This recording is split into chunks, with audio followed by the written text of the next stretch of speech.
Well, hello, my fellow friends, my fellow neighbors, and my fellow shining stars. Our next trolley stop is here, and our next trolley stop is now. Welcome back to an all-new episode of the Empowered Publicity Children's Book Spotlight Series. To be precise, the 112th trolley stop, episode number 112 of the Empowered Publicity Children's Book Spotlight Series. My name is John Masiulionis, the manager here at Empowered Publicity. Thank you so much for spending some time with us wherever you are and wherever you may be.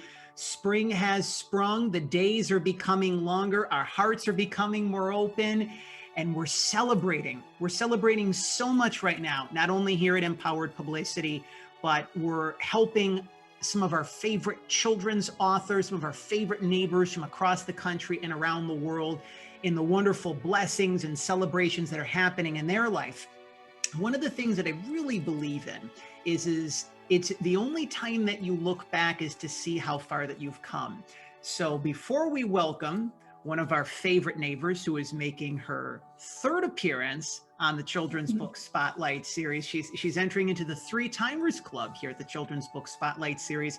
I remember, it seems like 10 lifetimes ago, I received this letter and I hold it in my hand and it says, "Hi, John. See you in San Diego very soon. Best, Georgeanne." And I hung on to this letter for a reason. You know, sometimes when you get mail, you just read it and you shred it or you discard it. And it's just so fascinating to see how things come full circle, because we had the opportunities to be first introduced to the wonderful work of the team at the San Diego Zoo and San Diego Zoo Wildlife Alliance Press shortly after we returned to San Diego for the first time in what was August of 2019. We set an intention to be able to connect further with someone who has done such amazing work, especially for the children, parents, families, and educators, and to be able to help create more awareness about protecting wildlife and the joy and the love that animals bring us in the process. You can head on back to two of our previous trolley stops, which we have included in the description below, episode number 42, along with episode number 66 of the Children's Book Spotlight Series, to learn more about the Hope and Inspiration series from San Diego Zoo Wildlife Alliance Press. There are several books to choose from, including Ruxa and Raina, a cheetah and dog's true story of friendship and miracles. And yes, who you are seeing right here, joining us here in our studios, are Ruxa and Raina, by the way. Mosi Musa, a true tale about a baby monkey raised by his grandma. There are many others in this series. And of course, we're going to be sharing the newest release in the Hope and Inspiration series, Saving Moka, the true tale of a rescued tiger cub. So we're going to be talking a little bit of hope. We're going to be talking about a lot of inspiration. There are so many good things that are coming out from our friends and our neighbors at the San Diego Zoo. They are now open again. So yes, if you're in the San Diego area, you're in California, you're making a vacation stop, make the San Diego Zoo one of your destinations. She is one of our favorite neighbors here at Empowered Publicity. She is an award-winning children's author. She is the director of corporate publishing for the San Diego Zoo Wildlife Alliance Press. Joining us here, the trolley literally just goes from San Diego to San Diego, right? So it's just a little short trolley stop, but joining us is our featured guest here on episode number 112 of the Children's Book Spotlight Series, Georgeanne Irvine. Georgeanne, thank you so much for spending some time with us. How are things with you today? Hi, John. It is so good to see you. And I am so happy to have you as a real neighbor in San Diego. Oh my gosh, it's fantastic. I am doing really well. And we had rain last night. It's so nice every once in a while. We don't want it to rain every day, but it always cleans the air and makes me feel happy. That is wonderful. We encourage all of you, by the way, if you would like to be able to purchase your copy of Saving Moka, the true tale of a rescued tiger cub, which we're going to be diving into the pages of momentarily, you can head on over to shopzoo.com, which is, of course, associated through the San Diego Zoo. You can also head on over to amazon.com. While there, you can leave your 5-star review if you feel guided to do so in the process for not only Saving Moka, but for any of the other books in Georgeanne's Hope and Inspiration series from our folks, our friends and neighbors at the San Diego Zoo Wildlife Alliance Press. Of course, if this message is already bringing hope and inspiration into your heart or the heart of your little one, or bringing in even some healing in the process, we encourage you to subscribe if you already haven't had the opportunities to do so, to Empowered Publicity's official YouTube channel, and to be able to share this very special Trolley Stop, episode number 112 of the Children's Book Spotlight series on your favorite social media platforms of your choosing. This is such a beautiful book. And before we share Moka's story, for those who are learning about your work for the first time, it's very easy to just go to the San Diego Zoo and say, oh, there's an animal. Oh, there's a giraffe, or there's a gorilla. And one of the things that you've helped me to connect with is the connection that we all share from our hearts with animals. And the stories that you share in the Hope and Inspiration series really share more of the heart and the soul within each animal. Could you talk to our listeners and viewers about when the idea first came to mind to be able to create this series, and just as how we've seen how things have come full circle for us over the course of nearly the past 2 years, how you're excited to see how far things have come with your book series from when it first launched right now to the release of Saving Moka. If you could talk to us about that as well too. Yes, the whole concept behind Hope and Inspiration collection was to introduce children to individual animals in hopes that they would connect with that animal, like Moka the tiger. But then the idea was that they would really learn to care about tigers and learn to care about all wildlife, because wildlife around the world is disappearing. We have so many endangered species around us. And so the idea for these books was to get children interested in wildlife and conservation and the San Diego Zoo and the work that we are doing around the world to protect wildlife. And what's really interesting is I've been getting some feedback lately. A colleague, we have a book about a flamingo named Floyd, and a colleague told me that she and her niece bonded over the Floyd flamingo book, and we have a Floyd plush. And what she told me that really made me realize these books are hitting the mark is that every flamingo her niece sees is Floyd. And that was the purpose of these books, was to make children love animals and get connected with an individual animal. And so for this little girl, every flamingo was Floyd. And then I received some feedback from a young man in Scotland who has a 3-year-old son, and he has the Karen orangutan book. And his son now calls orangutans Karen-utans, like instead of orangutans. And again, that it really made me feel good, because it made me feel that the whole idea of this series, which is to connect children with individual animals and then the species, is working. And I think the best way for kids to learn to appreciate animals is through their stories. And all of the animals in this particular collection of books have had some kind of a challenge in their life that they have had to overcome. So in addition, the books help children explore life lessons as well. I love that. So, and that was something that I didn't, when we created the series, that was something that I didn't expect, but I have since gotten feedback about that as well, that the Rooksa and Raina book is all about friendship. And my niece is a teacher in a school that has English as a second language. And she says that when she read that story to the children, even though they couldn't really talk about friendship, they used Rooksa to talk about friendship, and which was in essence explaining their feelings. So it's been very gratifying being able to get feedback and realize that these books are reaching children in their hearts, which is the most important thing. I give you and your team a lot of credit, because Moka's story, not to give away the entire kit and caboodle, because I do want you to be able to share a little bit about Moka's journey. You know, to talk about animal trafficking. Now, we've obviously heard of, there's unfortunately, child trafficking as well too. So being able to, this is something that, animal trafficking, I was not aware of the extent of. And your book, kind of dove a little bit more into the fact that this is something that it needs to be addressed. It very much is something that a lot of people care about. And, thankfully, as the result of, whoever was trying to smuggle, Moka in, they weren't able to do that. And Moka's life was able to be saved. Could you share with us a little bit about Moka? Because again, this isn't just a regular tiger. This is a tiger that's got a very beautiful heart, a very special soul, and really overcame a lot of challenges to be able to get to the point where Moka is today. Could you share this a little bit more about Moka's story, if you could? Yes, Moka was born somewhere in Mexico, and we don't know where. And it was very clear that he was taken from his mother at a very, very young age. And so somehow there were a couple guys that purchased Moka, and they were trying to smuggle him from Mexico into the United States.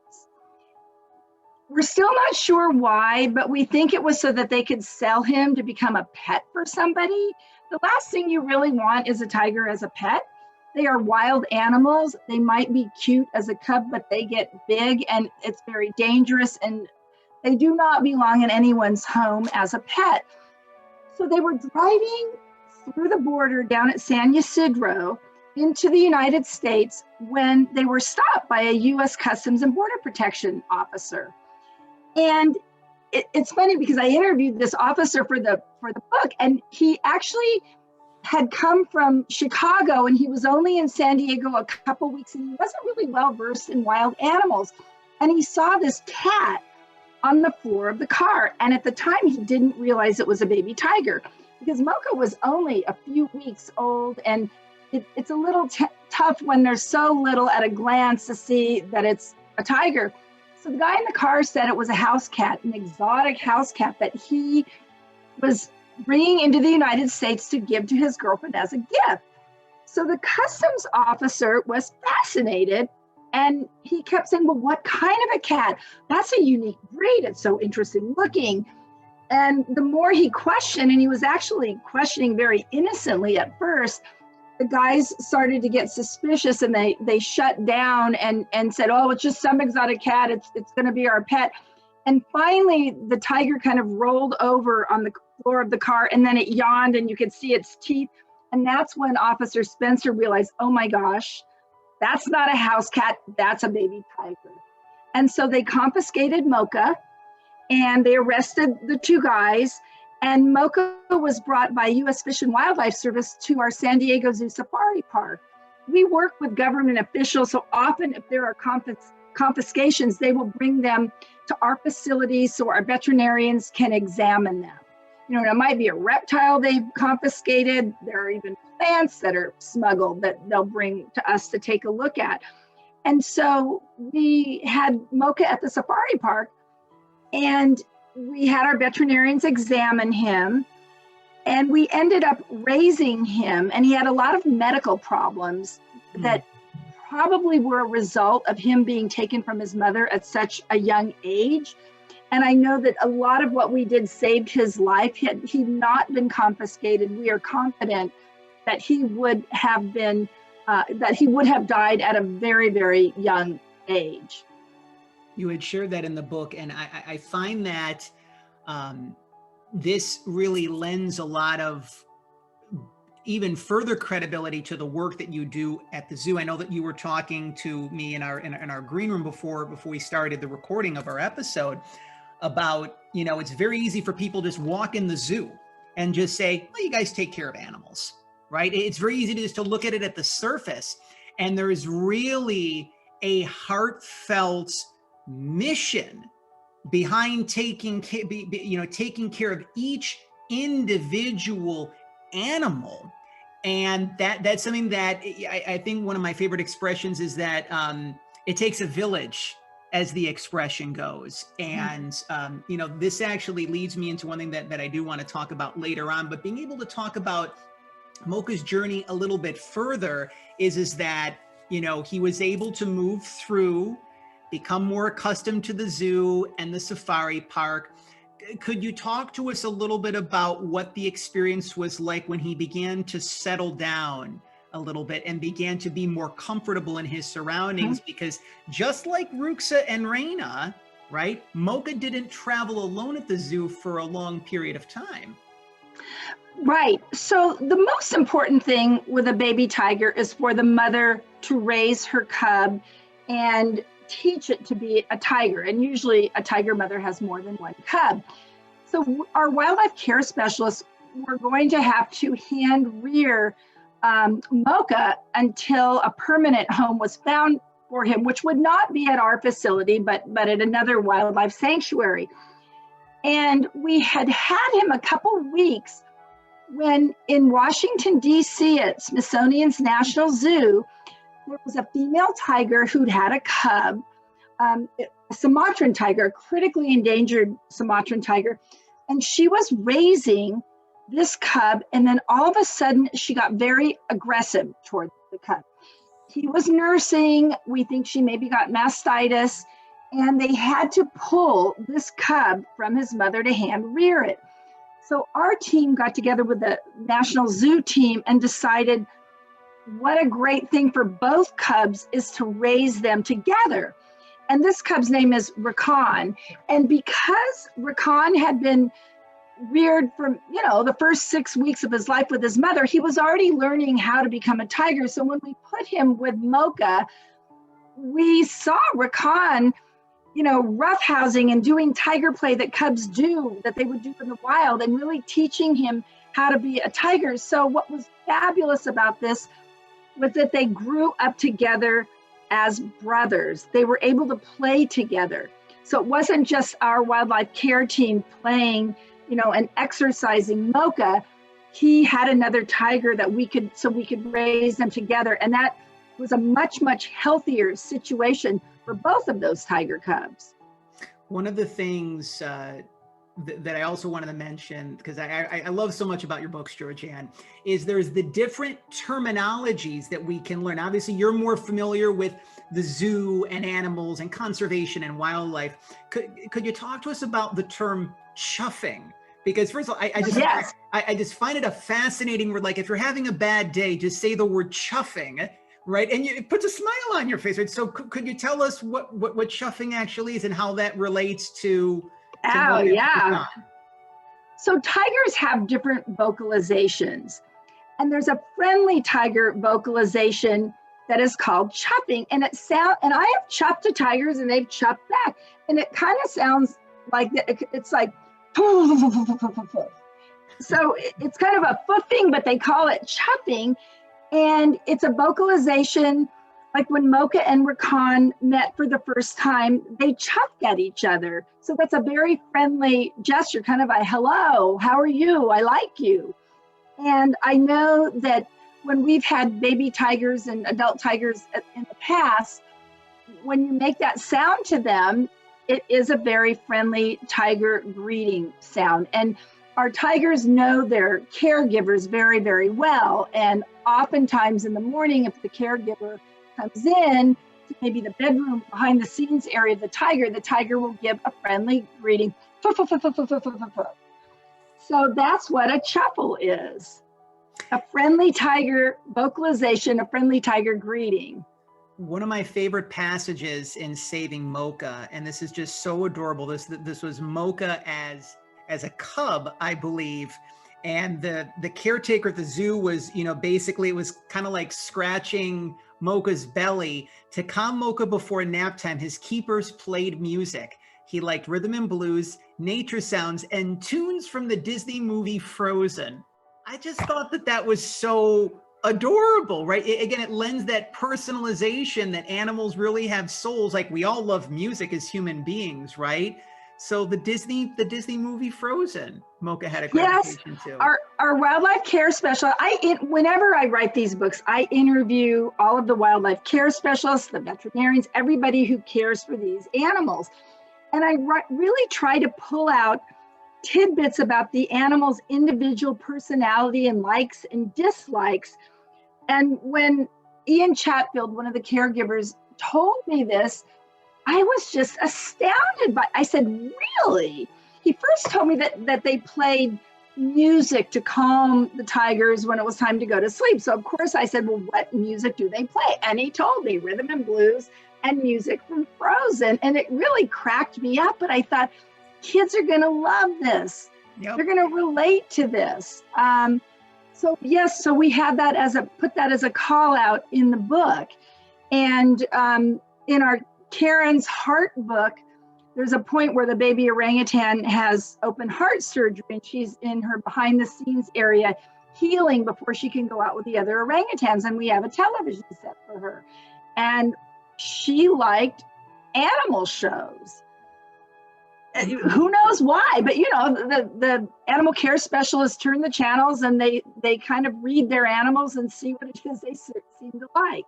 I really like the fact how, again, it really helps to create a connection between the child and the animal. Because I can just imagine, the little ones like, I like Frozen, Moka likes Frozen, and it creates that bond even before the little one is able to visit the animal at the zoo.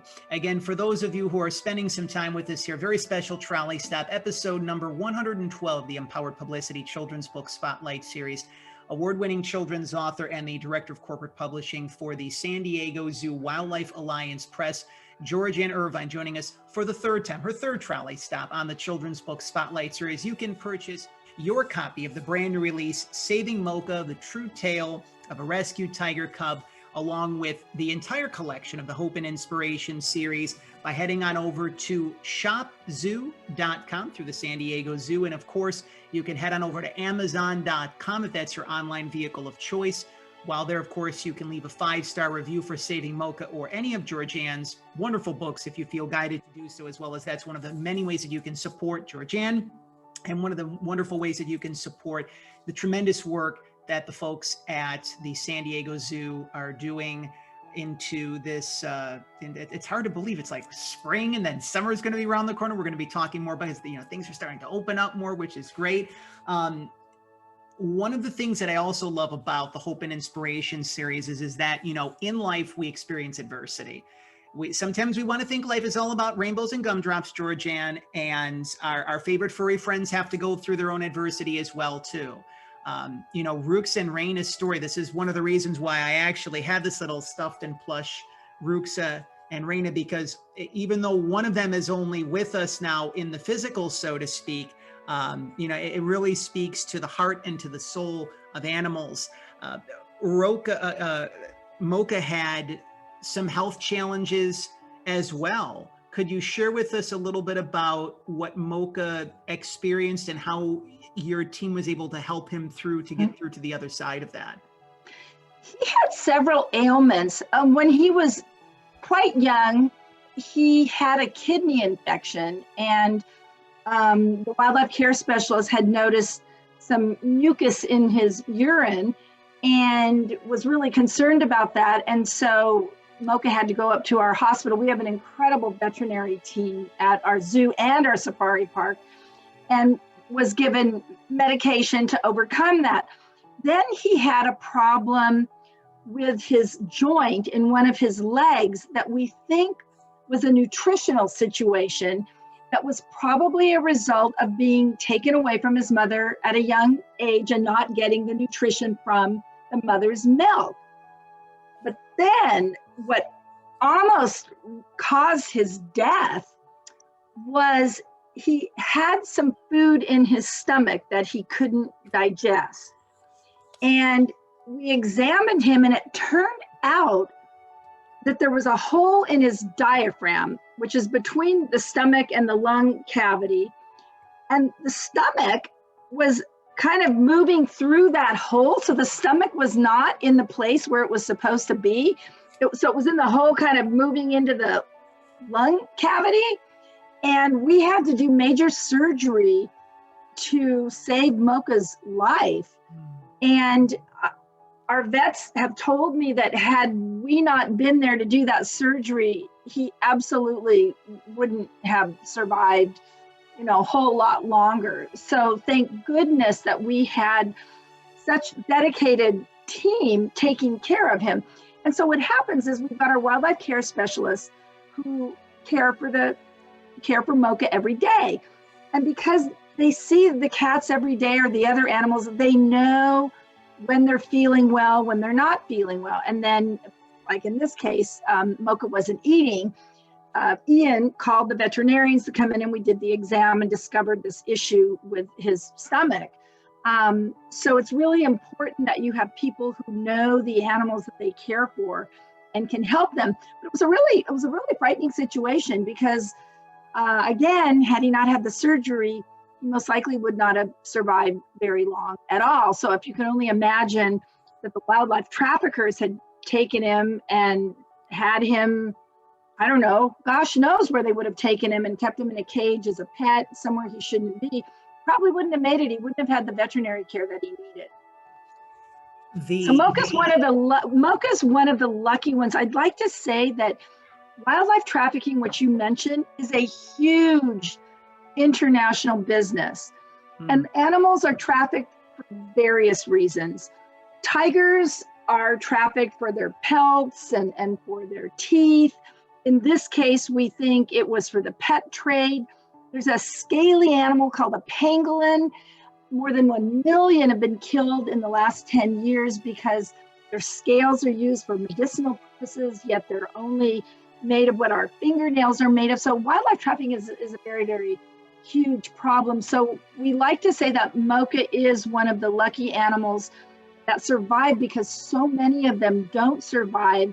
And that is, for me, it was really important to be able to tell his story just to educate children and their parents at a young level about wildlife trafficking and what is happening around the world. And we include some websites that children and their parents can go to learn more about the serious issue. So it's not just tigers, it's elephants for their ivory and rhinos for their rhino horn. It's a horrible, horrible, tragic business based really on greed. And there are lots of organizations, including San Diego Zoo Wildlife Alliance, the Association of Zoos and Aquariums, working with the US government, really trying to combat the illegal wildlife trade and working with partners all over the world in that area.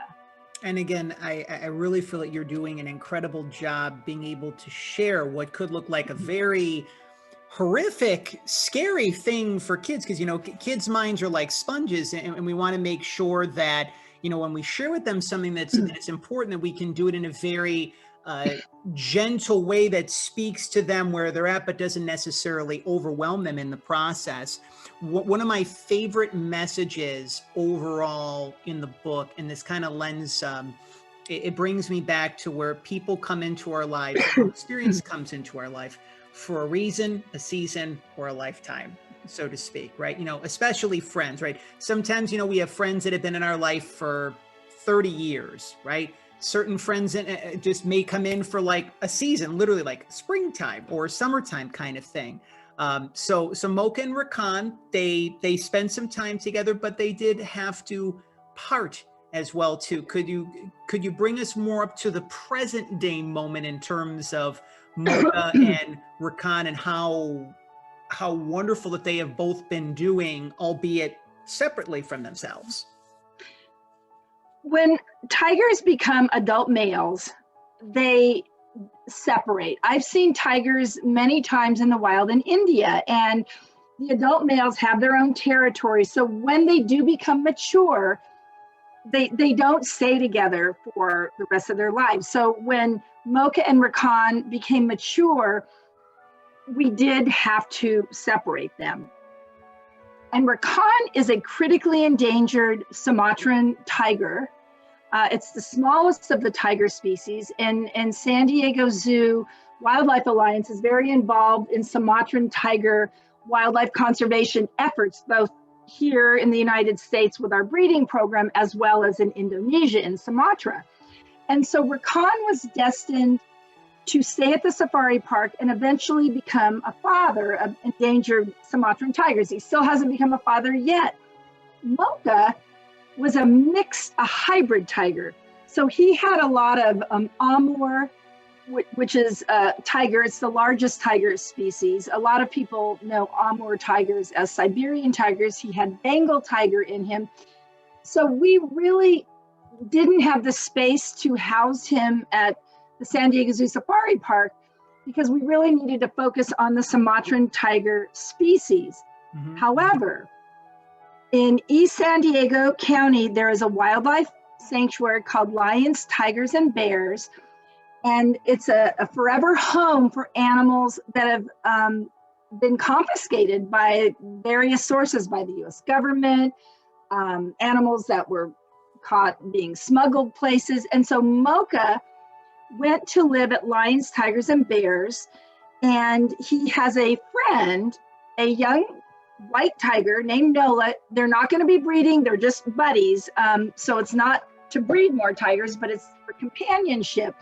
And I actually visited Lions, Tigers, and Bears last month to get to see Moka for the first time since he had left the safari park.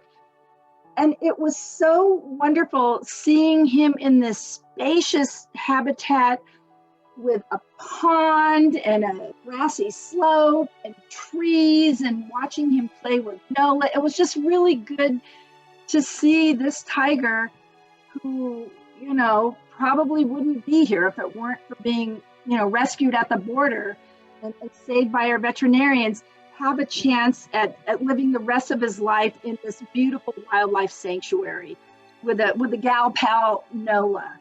And it really warmed my heart seeing him there, knowing that he is getting the best of care. I mean, if he can't live at the San Diego Zoo Safari Park, I'm really thrilled that he is living at Lions, Tigers, and Bears. And that facility has, I think, up to 70 different animals, not just tigers, but bears and lions and other animals that have been confiscated in the wildlife trafficking situation as well. So that's where he's living now. And I was just thrilled to be able to see him in such a good home.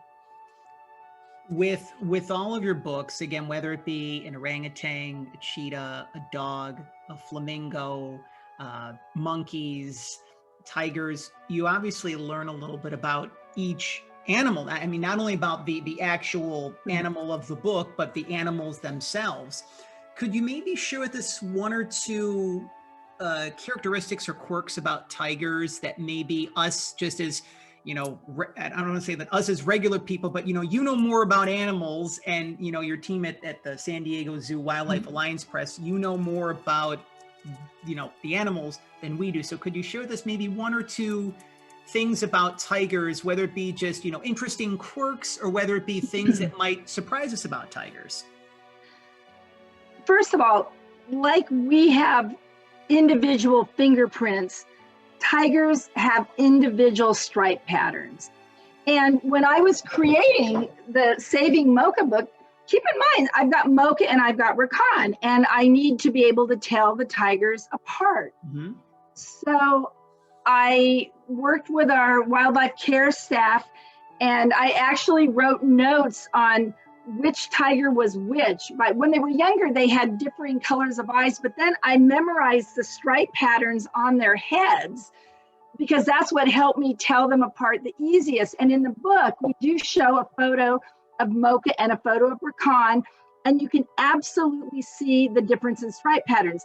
So I didn't study the stripes on their entire bodies, even though those are very different as well. But on one of the tigers, Moka had 3 stripes here with one stripe that went over, and Rakan's stripes were more connected in that same spot in his head. So it's when you really start looking at tigers, you can notice the difference in their stripes.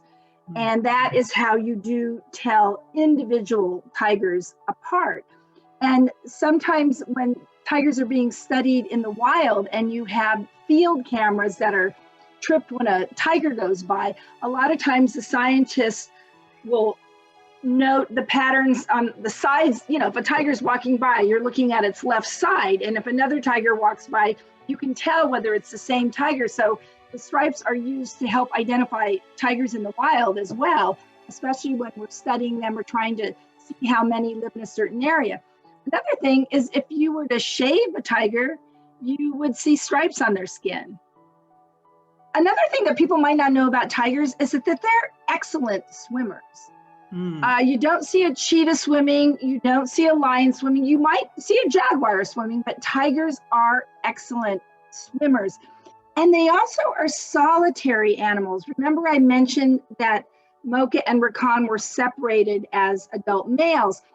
Well, you're not going to see a group of tigers like you would see a pride of lions. You might see a mother and her cubs and even her grown cubs, but generally speaking, tigers are solitary animals.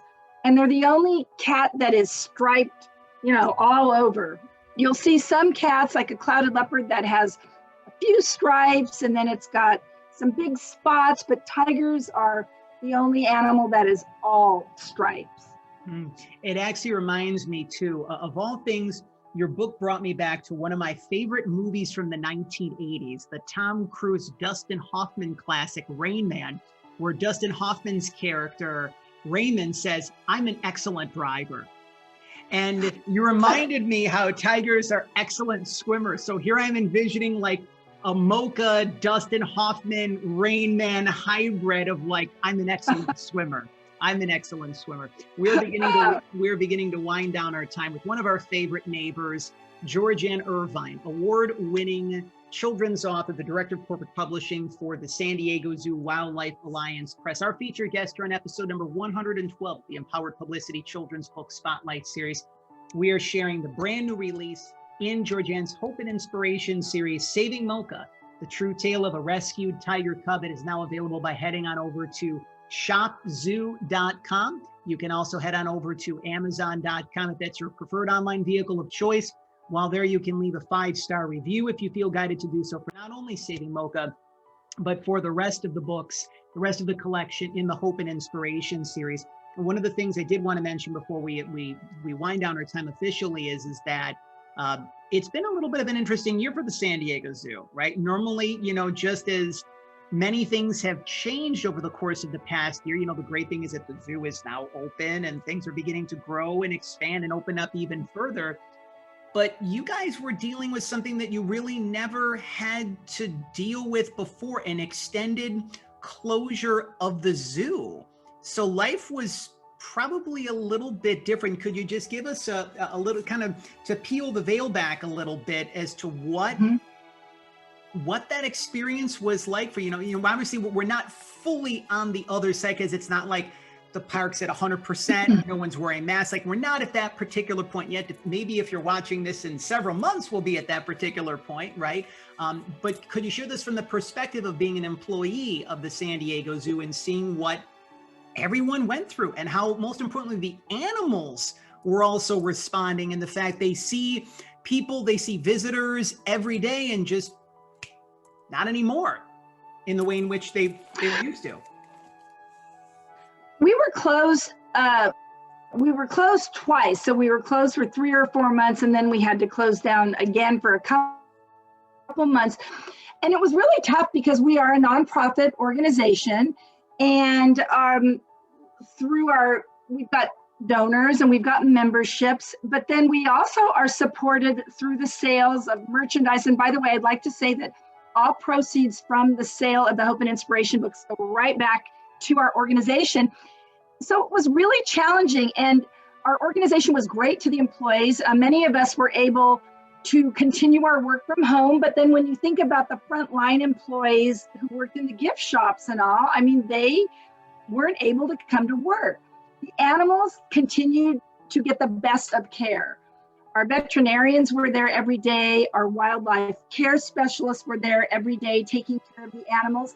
And it was interesting because in some situations, like our animal ambassador animals, which are really used to doing presentations for people, the wildlife care specialist would take them for walks around the zoo or the safari park, places where they would never go if there were people there.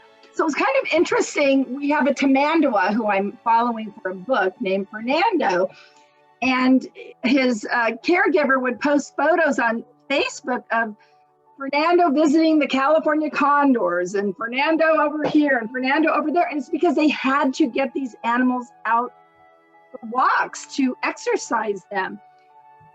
When the zoo first opened after our closure, I went with my family to the zoo. And it was really interesting because we went over to see the giraffes. And the giraffes were used to seeing people every day at the zoo. But the day we went there, they had not seen people in 3 months. And it was interesting to me that, and there weren't even a lot, there were like 10 of us and we're all spaced apart. The giraffes went into their nighttime quarters. It's like a big barn, and they kind of stood inside just staring at us like, who in the heck are you? So we needed to acclimate some of our animals back to having visitors there, which is probably why it's good for many reasons why we don't have the masses of people. And I feel that I'm just so excited for everyone. The other thing that I think is really, I was going to say, the zoo and the safari park are escapes for people. I feel very safe when I go there. We have, right now we are not at full capacity. People need to make reservations. But when you've been cooped up in your home for such a long time, to get out and see animals and watch animals and be out in our beautiful gardens, it's very, very healing for people.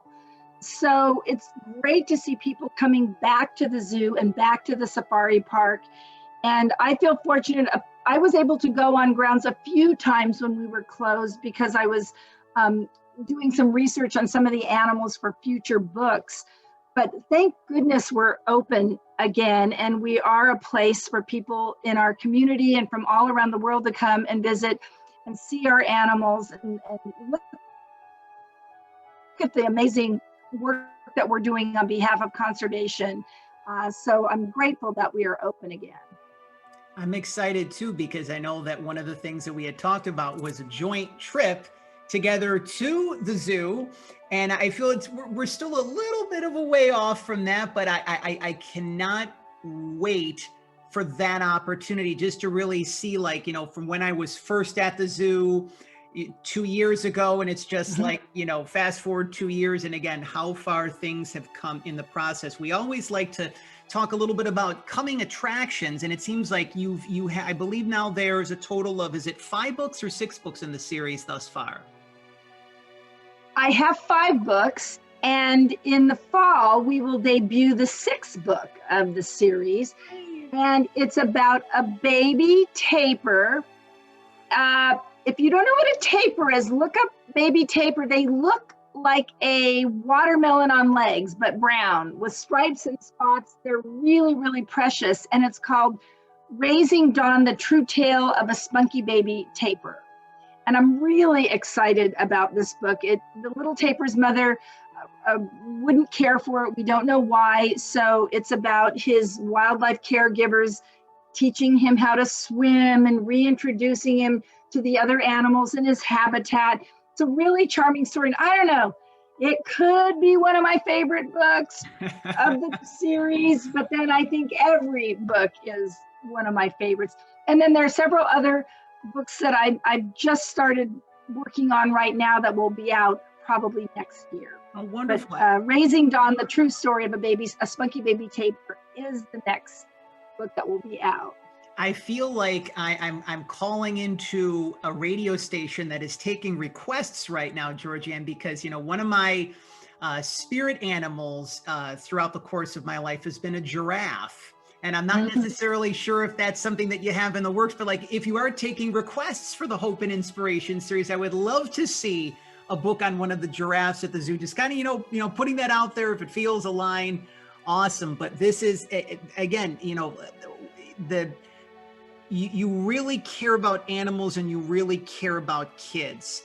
And I feel that your books are a great resource for not only kids, but also to bring families closer together, to help them know how amazing animals can be, and also how fun reading can be. Because again, your books are not the traditional children's books. There's not the illustrations, the super animated kind of illustrations. They're actually physical pictures of the animals that brings in even more of a reality perspective in the process. So again, we encourage all of you, our friends, our neighbors, our fellow Shining Stars, to head on over to shopzoo.com along with amazon.com, and you can purchase your copy of Saving Moka, The True Tale of a Rescued Tiger Cub in the process.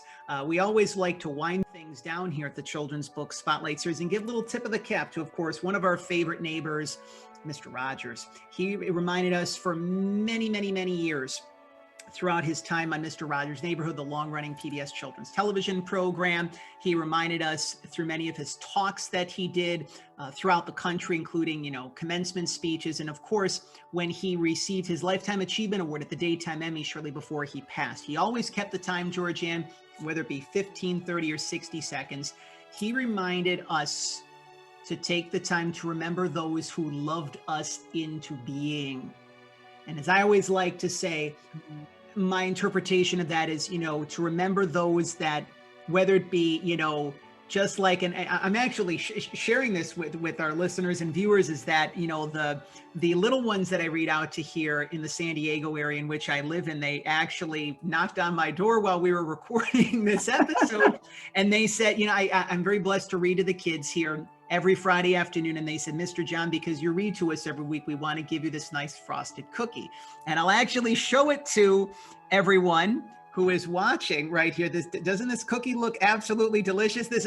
I'm telling myself this is gluten-free, dairy-free, sugar-free, nut-free, all of that. It totally is, right? So, those kids are helping to love me into being even more so right now. So whether it be just a couple people that you want to take the time to recognize on episode number 112 of the Children's Book Spotlight Series, Georgeanne, whether it be colleagues of yours at the San Diego Zoo, friends, people that have helped to nurture your mind, your soul, your spirit, your heart along the way that you would like to recognize today.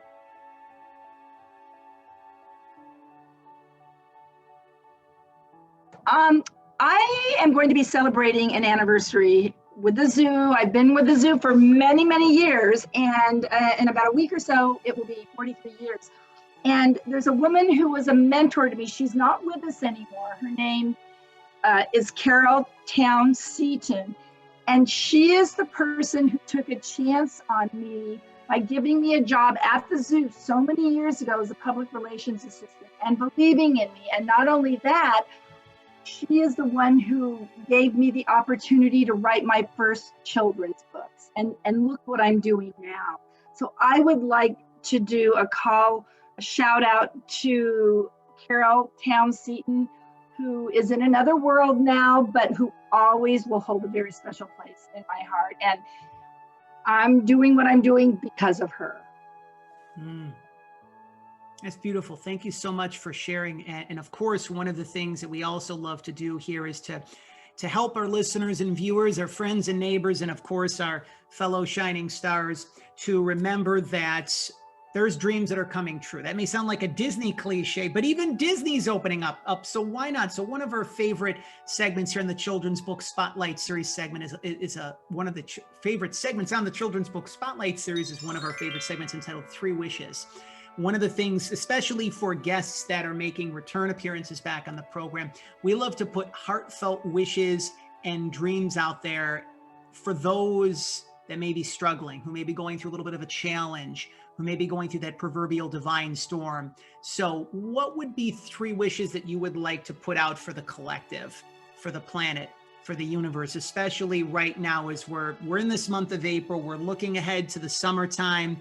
Things are opening up, things are expanding. What would be those 3 wishes that you would like to put out there for the planet right now, Georgeanne? I really would like to see our planet get through this pandemic. I wish for good health for everybody and just hang in there. I mean, I I myself have been vaccinated. I'm very, very fortunate, but help is on the way. We just have to stay the course. So I wish for people to stay healthy. And so that's very, very important for me. I also wish for health of our planet. I hope that because people are becoming more aware about the importance of protecting wild animal habitats, and because people are fighting wildlife trafficking, I really wish for the health of our environments, of our wild environments, and the diversity of our planet. That is really important. And I don't just mean animals that live in faraway places. I mean animals that live in our own backyards as well. It's spring. The hawks across the street are starting to nest again. So I wish all of the animals surrounding me and my own neighborhood to have healthy, wonderful lives. So that's really important to me as well. The third wish, okay, I forgot about these wishes, or I would have thought about this ahead of time.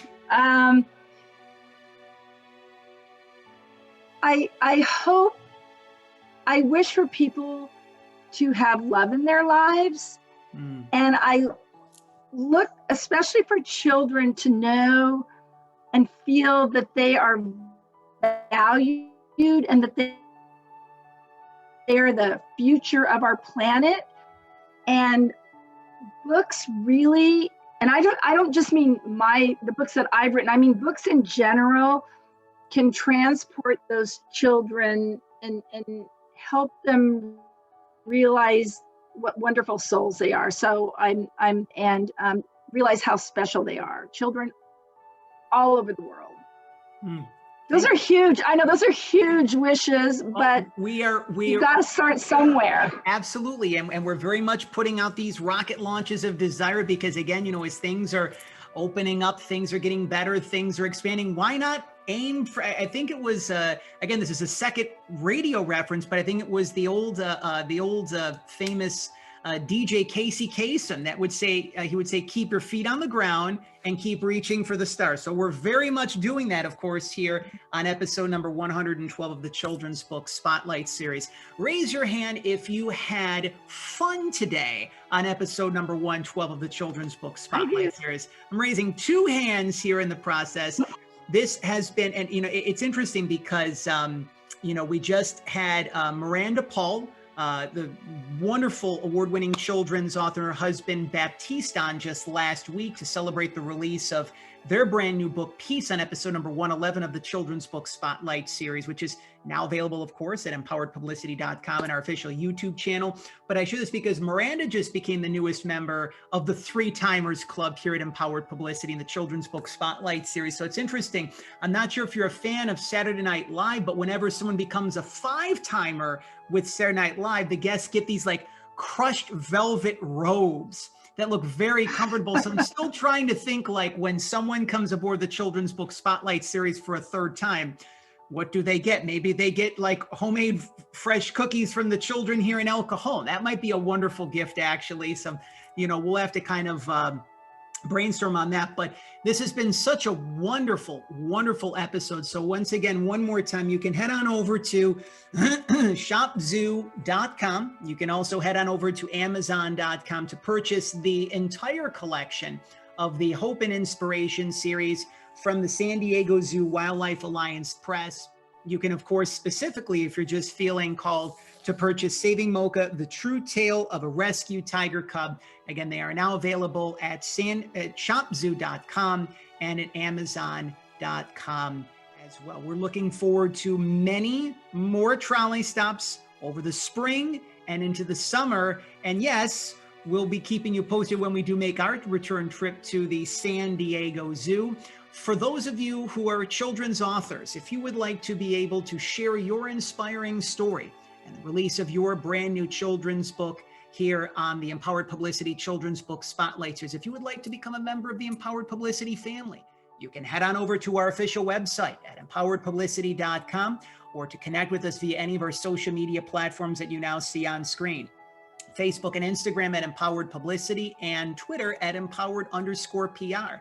If you would like for us to be able to share your brand new children's book on the new season of Story Time with Mr. John, you can again connect with us, reach out via our official website and our official social media platforms, again, that you continue to see on screen. Of course, Georgeanne knows the wonderful work that all of the media outlets here in the San Diego area do, so we want to give an extra air hug out to the wonderful team at CBS 8 CW San Diego for the wonderful work that they have been doing to support the release of Empowering Reads for Kids, which is the beautiful children's book segment that we've had the pleasure of doing for the past several months, which new episodes air, new installments air each and every Wednesday on CW San Diego, CBS8.com, and CBS 8's official YouTube channel. If you would like to have your brand new children's book be reviewed by myself and Laura Kavanaugh, the host and executive producer of San Diego Living, which is the popular lifestyle segment on the CBS 8 CW San Diego morning show, you can again connect with us via our official website and our official social media platforms as well in the process. If you would like to learn more information as well about how we can be of service to you at Empowered Publicity at PR from the Heart, as we are approaching our 7-year anniversary this summer. If you would like to learn more about how you can facilitate your own book media tour in a city of your choosing, to facilitate your own virtual media tour, if you would like more information on our media coaching and mentoring program, you can schedule your courtesy discovery call by visiting our official website at empoweredpublicity.com, and again, see how we can be of service to you. So once again, the brand new release, Saving Moka, the true tale of a rescued tiger cub, along with the entire collection of the Hope and Inspiration series. Head on over to shopzoo.com and amazon.com. While there, if you feel guided to do so, feel free to leave a 5-star review in the process. This has been such a fun time. Anytime that we have the opportunity to spend with Georgeanne on air or having an outdoor dinner, that's one thing I never thought that I would hear myself say. Like, you think dinner is just dinner, but you've had to distinguish between eating indoors and eating outdoors as the result of, this hoo-ha over the course of the past year. We want to thank all of you for your continued support of Empowered Publicity and the Children's Book Spotlight Series. If this message has brought hope and inspiration and love and healing into your heart, the heart of your little one, we encourage you to subscribe to Empowered Publicity's official YouTube channel and to be able to share this very special trolley stop that you have just watched, episode number 112 of the Children's Book Spotlight Series, on your favorite social media platform of choice. We want to thank you as well for supporting all of the children's authors and illustrators who are doing absolutely amazing and essential work. Yes, children's authors are essential workers that have been bringing love and joy and healing and compassion into the hearts, minds, and souls of children all around the world. And above all else, we want to thank you for helping us to walk home the children of the world. So again, for Georgeanne Irvine, for myself, John Masiulionis, thank you for spending some time with us here. I hear the trolley, and that's not just a little bell that we hear. We're literally located next to the San Diego trolley here with our offices and our studios here at Empowered Publicity. So we look forward to seeing you very shortly, very soon, for an all-new episode of the Children's Book Spotlight Series, which will be episode number 113. But until then, enjoy the rest of your day. Have a blessed week. And thank you again for helping us to walk home the children of the world, my fellow friends, my fellow neighbors, and my fellow shining stars. We'll talk to all of you once again very soon. Take care.